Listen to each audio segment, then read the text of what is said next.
wabarakatuh. Jumpa lagi dengan Belajar Bersama Leli, dan tanpa terasa kita sudah sampai di tema 9, yaitu menjelajah ruang angkasa.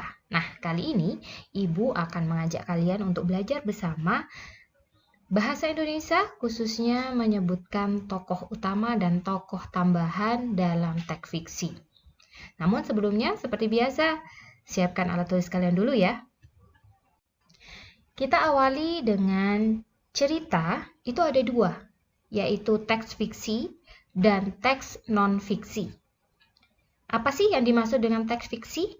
Teks fiksi adalah cerita yang bersifat hayalan. Pada kesempatan kali ini, Ibu akan khusus mengajarkan kepada kalian tentang teks fiksi, di mana unsur-unsur dari teks fiksi ini ada dua, yaitu unsur intrinsik dan unsur ekstrinsik. Apa saja sih unsur intrinsik? Unsur intrinsik contohnya adalah tema, alur cerita, tokoh yang berperan, konflik yang terjadi, klimaks cerita, latar belakang, amanat maupun sudut pandang. Sedangkan unsur ekstrinsik apa saja dalam teks fiksi? Contohnya adalah keyakinan, pandangan hidup dari penulis atau sikap penulis dalam mempengaruhi emosi pembaca. Tidak hanya itu, hal-hal yang harus kalian ketahui tentang teks fiksi diantaranya adalah ciri-ciri teks fiksi. Apa saja? Yang pertama, bersifat imajinatif.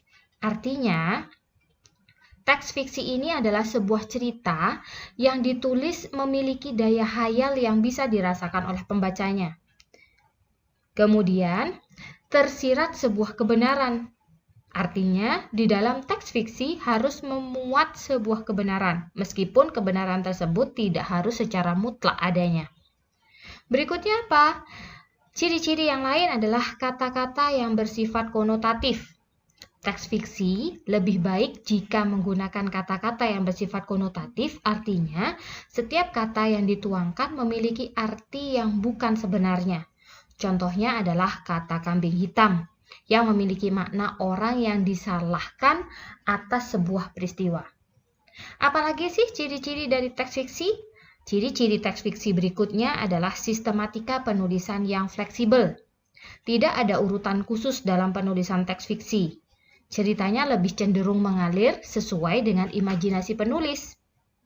Nah, yang berikutnya adalah teks fiksi adalah cerita yang penuh perasaan dan memiliki pesan moral. Nah, kali ini Ibu akan lebih khusus menjelaskan kepada kalian seperti pada judul yang pertama, yaitu bagaimana kita menentukan tokoh utama dan tokoh tambahan. Namun sebelumnya kamu harus tahu apa sih yang dimaksud dengan tokoh utama? Tokoh utama merupakan tokoh yang menjadi pembicaraan utama pada teks fiksi. Biasanya, tokoh utama ini sering muncul dan kerap kali bisa kita jumpai dalam cerita teks fiksi.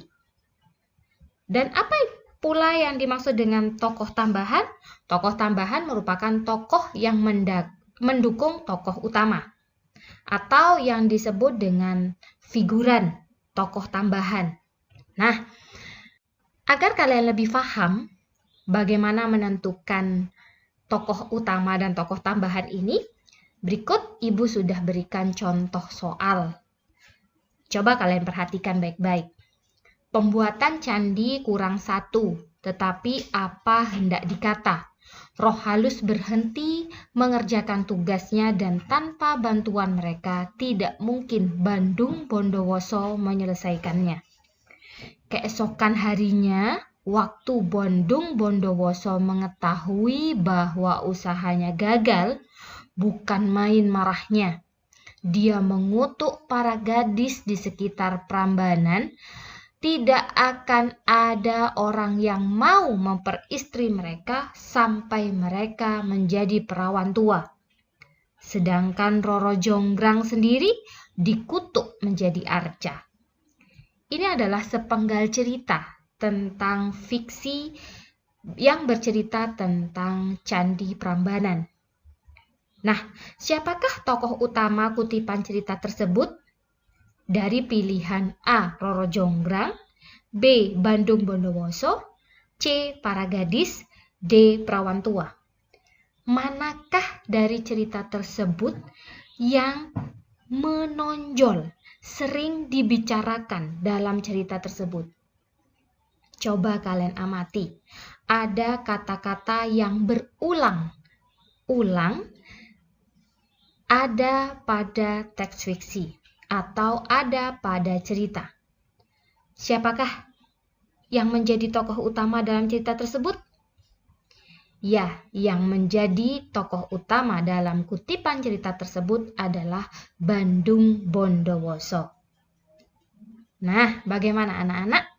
Mudah bukan untuk menentukan tokoh utama dan tokoh tambahan dalam sebuah cerita teks fiksi? Semoga video ini bisa membantu kalian untuk mengerjakan soal-soal yang berhubungan dengan menentukan tokoh utama dan tokoh tambahan dalam sebuah cerita. Sampai jumpa di video berikutnya. Assalamualaikum warahmatullahi wabarakatuh.